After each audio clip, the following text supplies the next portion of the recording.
मैं यहाँ पर संविधान की अच्छाइयां गिनाने नहीं जाऊंगा, क्योंकि मुझे लगता है कि संविधान कितना भी अच्छा क्यों ना हो, वो अंततः बुरा साबित होगा अगर उसे इस्तेमाल में लाने वाले लोग बुरे होंगे। और संविधान कितना भी बुरा क्यों ना हो, वो अंततः अच्छा साबित होगा अगर उसे इस्तेमाल में लाने वाले लोग अच्छे होंगे। विश्व के सबसे बड़े लिखित संविधान के रचयिता डॉक्टर भीमराव अंबेडकर, जिन्हें अपने बचपन में घोर जातिवाद का सामना करना पड़ा, अपने स्कूल में उच्च वर्ग के विद्यार्थियों से दूर जमीन पर बैठकर पढ़ना पड़ता था, जिनके अपने बाल अपनी बड़ी बहन से कटवाने पड़ते थे, क्योंकि गांव का कोई नाई इन्हें हाथ लगाकर दूषित नहीं होना चाहता था, और जिन्हें समाज की इस घिनौनी विचारधारा की वजह से अपना सरनेम सकपाल से बदलकर अंबेडकर करना पड़ा था। फिर भी वो इतनी शिक्षा प्राप्त कर चुके थे कि उन्हें भारत का सबसे ज्यादा पढ़ा लिखा व्यक्ति माने जाने लगा। कैसे उन्होंने अपने लोगों के हक के लिए दशकों तक आवाज उठाई, क्यों बाबा साहेब अपनी सेहत पर ध्यान न देकर भारत के महान संविधान की रचना कर रहे थे, और आखिर में तो वो अपना धर्म ही बदल बैठे जो बौद्ध धर्म अपनाया। और इस धर्म को अपनाते वक्त उन्होंने कौन सी 22 प्रतिज्ञाएं ली थी जिन पर काफी विवाद हुआ था। आज जानेंगे बाबा साहब भीमराव अंबेडकर के जीवन से जुड़ी ऐसी ही कुछ अनसुनी अनकही बातें, लेकिन उसके पहले नए दर्शक जल्दी से चैनल को सब्सक्राइब कर दीजिए। 14 अप्रैल 1891 के दिन मध्य प्रदेश के महू जिले में रहने वाले रामजी मलोजी सकपाल और भीमाबाई के घर एक बेटे का जन्म होता है। मां भीमाबाई अपने बेटे का नाम भीमराव रखती हैं, जो अपने माता पिता की 13वीं संतान थे। 5 साल की उम्र में अंबेडकर का स्कूल में दाखिला करवाया जाता है, लेकिन छोटे से भीम को जल्द ही बात समझ में आ जाती है कि समाज में उनके परिवार के साथ भेदभाव किया जाता है। स्कूल में उन्हें स्टूडेंट्स के डेस्क से दूर कोने में जमीन पर बिठाया जाता था। लंच ब्रेक में उन्हें उस बर्तन से पानी नहीं पीने दिया जाता था जिससे बाकी बच्चे पानी पीते थे। उनके बचपन से जुड़ा एक आंखों में आंसू ला देने वाला किस्सा यह है कि एक बार भीमराव और उनके बड़े भाई को गर्मियों की छुट्टियां मनाने के लिए गोरेगांव जाना था, जहां उनके पिता कैशियर की नौकरी करते थे।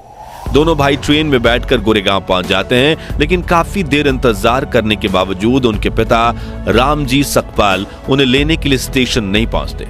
भीमराव और उनके भाई ने साफ सुथरे कपड़े पहन रखे थे और उनके चेहरे पर मासूमियत झलक रही थी। जो देख स्टेशन मास्टर इनके पास आकर पूछता है, तुम कौन हो और कहां जा रहे हो?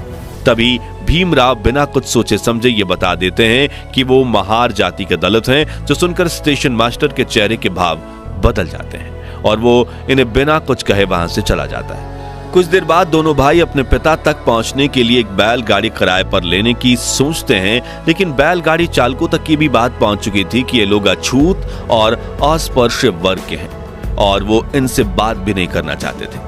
काफी ठोकरे खाने के बाद एक बैलगाड़ी वाला इन्हें सवारी देने के लिए मान गया, लेकिन उसने इनसे दोगुना किराया मांगा और कहा बैलगाड़ी तुम्हें खुद ही चलानी होगी, और वो बैलगाड़ी से पैदल चलने लगा क्योंकि उन्हें इनसे दूषित होने का डर था।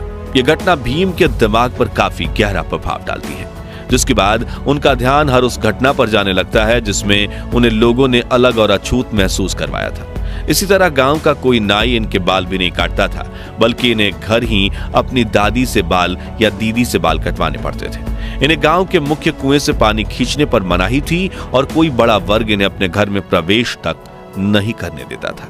इसी तरह बचपन से ही भीम को जातिवाद का अनुभव हुआ और वो हमेशा इसे बदलने के बारे में सोचने लगे, लेकिन इस भेदभाव के बावजूद उन्होंने अपनी पढ़ाई लिखाई से ध्यान नहीं हटाया। भीमराव की किस्मत कुछ मायनों में अच्छी भी थी, जैसे कि स्कूल में कृष्णजी केशव अंबेडकर नाम के टीचर थे, जो ऊंची जाति के होने के बावजूद भीमराव को पसंद करते थे, और उन्होंने ही भीमराव सकपाल को अपनी सरनेम देकर भीमराव अंबेडकर बनाया था, ताकि उच्च शिक्षा के दौरान उनके साथ भेदभाव ना हो। साथ ही पिता रामजी मालोजी सकपाल बेटे भीमराव को अच्छी शिक्षा दिलवाने के लिए मुंबई ले आए। अब यह शहर तो बहुत ही आधुनिक था, लेकिन यहां भी दलितों के प्रति लोगों की सोच उतनी ही छोटी थी। इसलिए जब भी भीमराव अंबेडकर की असली पहचान सामने आती, उन्हें जातिवाद का सामना करना पड़ता। खैर, पढ़ाई में ध्यान देते हुए उन्होंने 17 साल की उम्र में मैट्रिक की परीक्षा पास कर ली। अपने समुदाय में मैट्रिक पास करने वाले वो पहले इंसान थे। इसी साल भीमराव की शादी रामाबाई से करवा दी गई। मगर शादी के बाद भी भीम ने पढ़ाई जारी रखी और अगली इंटरमीडिएट परीक्षा डिस्टिंक्शन के साथ पास की। लेकिन अब उन्हें आगे पढ़ने के लिए उनके पिता के पास पैसे नहीं थे। लेकिन वो कहते हैं ना, जहां चाह होती है वहां राह होती है। और भीमराव आम्बेडकर के जीवन में चमत्कारिक घटनाओं का घटना शुरू हो गया। आपको बता दें कि जब बड़ोदरा के महाराज ने उन्हें पढ़ने के लिए स्कॉलरशिप दी, जिससे उन्होंने न सिर्फ बीए की पढ़ाई पूरी की बल्कि 1913 में उन्होंने अमेरिका जाकर यूनिवर्सिटी ऑफ कोलंबिया से मास्टर्स में दाखिला लिया। 2 साल में उन्होंने एमए की पढ़ाई पूरी की और अगले ही साल अपनी पीएचडी थीसिस भी पूरी कर ली। जिसके बाद भीमराव लंदन चले गए, जहां उन्होंने London school of economics join किया। लेकिन स्कॉलरशिप पूरी हो जाने की वजह से वो अपनी पढ़ाई पूरी नहीं कर पाए और बड़ौदा वापस लौट आए, जहां उन्होंने सिविल ऑफिसर का पद हासिल कर लिया। लेकिन यहां भी जातिवाद ने उनका पीछा नहीं छोड़ा और भेदभाव के चलते उन्होंने नौकरी छोड़ दी।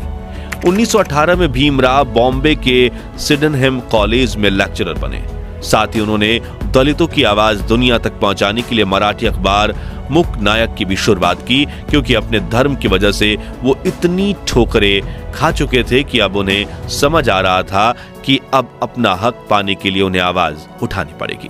इसी बीच कुछ समय लंदन जाकर उन्होंने वकालत में अपनी पढ़ाई पूरी कर ली थी। इस तरह वो अपने जमाने के भारत के संभवतः सबसे ज्यादा पढ़े लिखे व्यक्ति बन चुके थे। डॉक्टर भीमराव बाबा साहब अम्बेडकर को शुरू से ही पढ़ाई से काफी लगाव था, इसलिए उनके पास भारत की सबसे बड़ी पर्सनल लाइब्रेरी हुआ करती थी। मशहूर लेखक जॉन गुंथर अपनी किताब इनसाइड एशिया में लिखते हैं कि जब 1938 में मेरी राजगृह में अम्बेडकर से मुलाकात हुई थी, तब उनके पास 8000 किताबें थी और उनकी मृत्यु तक यह संख्या बढ़कर 35,000 तक पहुंच चुकी थी। डॉक्टर भीमराव अम्बेडकर के निकट सहयोगी रहे शंकरानंद शास्त्री भी अपनी किताब में लिखते हैं कि मैं 20 दिसंबर 1944 की दोपहर 1 बजे अम्बेडकर से मिलने उनके घर गया। उन्होंने मुझे अपने साथ जामा मस्जिद इलाके में चलने के लिए कहा, जो इन दोनों पुरानी किताबों को खरीदने का अड्डा हुआ करता था।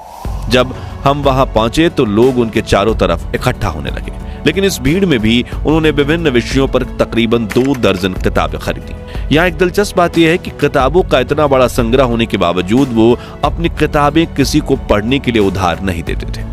किताबें मांगने वाले व्यक्ति को वह मुंह पर कह देते थे कि अगर आपको किताबें पढ़नी है तो मेरे पुस्तकालय में आइए। किताबों के प्रति उनकी भक्ति इस हद तक थी कि वो जैसे ही घर पहुंचते अपने पुस्तकालय में चले जाते। उनके पास कपड़े बदलने का समय तक नहीं होता था, फिर वो एक पुस्तक चुनकर पढ़ने बैठते थे। उनके अनुयायी बताते हैं कि रात में अम्बेडकर अपनी पढ़ाई में इतना खो जाते थे कि उन्हें बाहरी दुनिया का कोई ध्यान नहीं रहता था।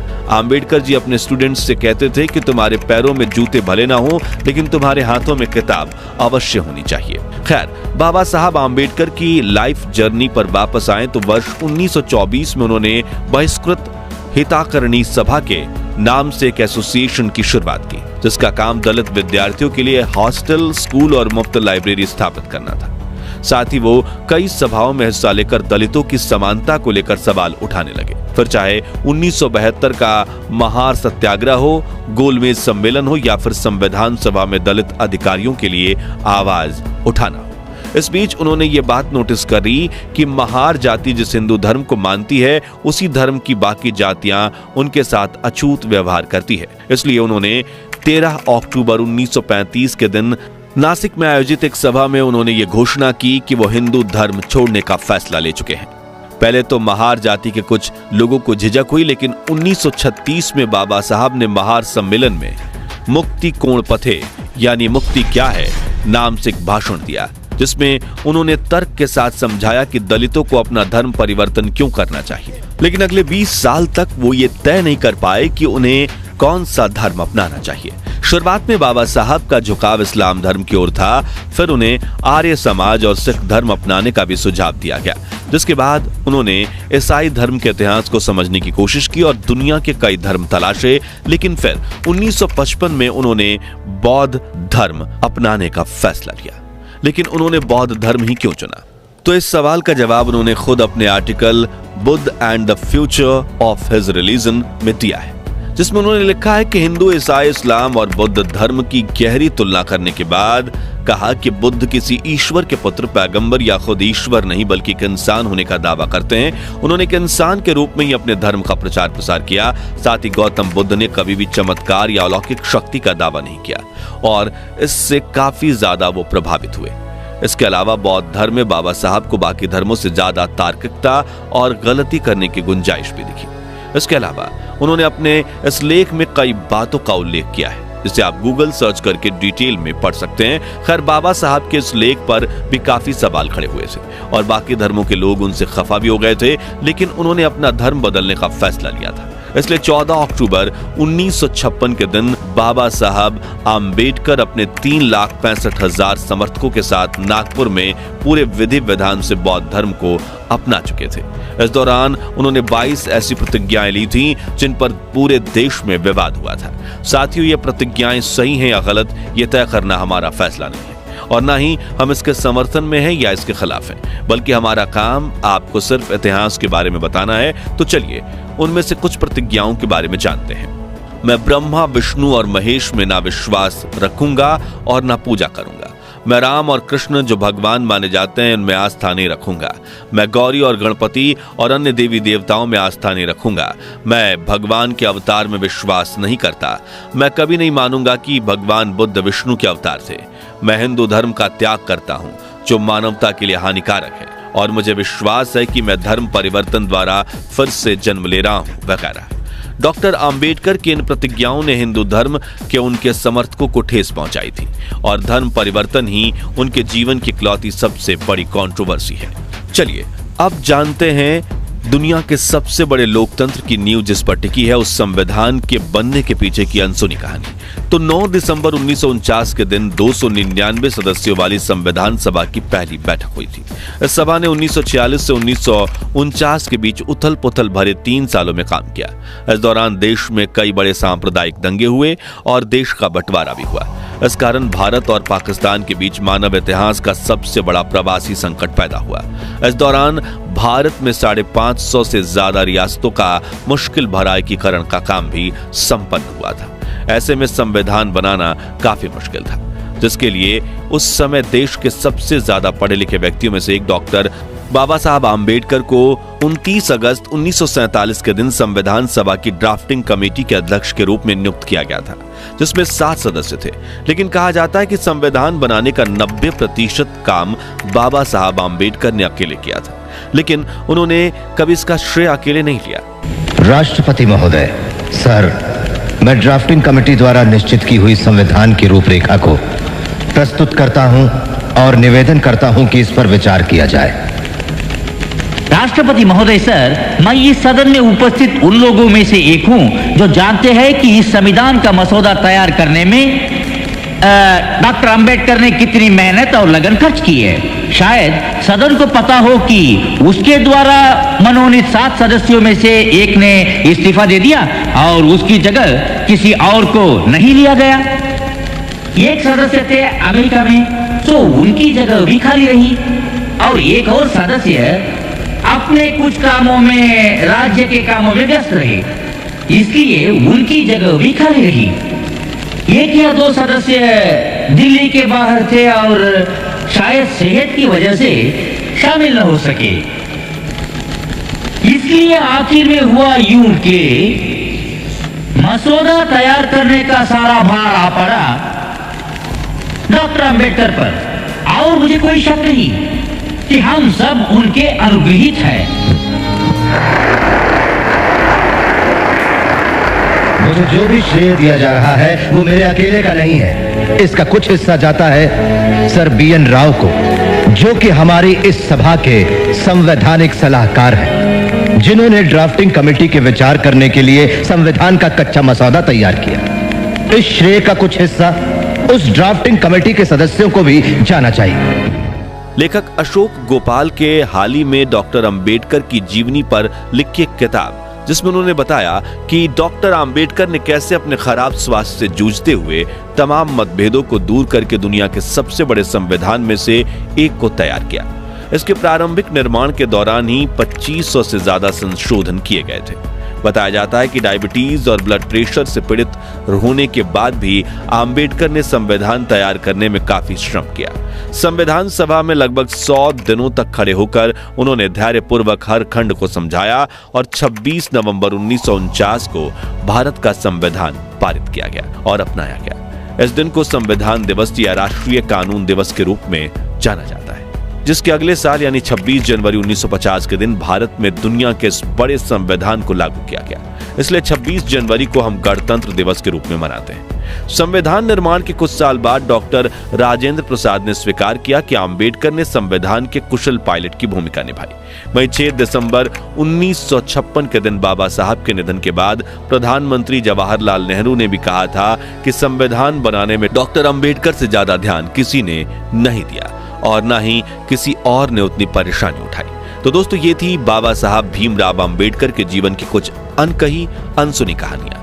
अगर आप भी बाबा साहब के जीवन के संघर्ष, मेहनत और विचारधारा से प्रभावित हैं तो कमेंट बॉक्स में उनकी तारीफ के 2 बोल जरूर लिखिए। वीडियो अच्छा लगा हो तो इसे लाइक और शेयर करके हमें सपोर्ट कीजिए और सियासी जगत से जुड़ी ऐसी दिलचस्प कहानियां सुनते रहने के लिए हमारे चैनल को सब्सक्राइब करके पास वाली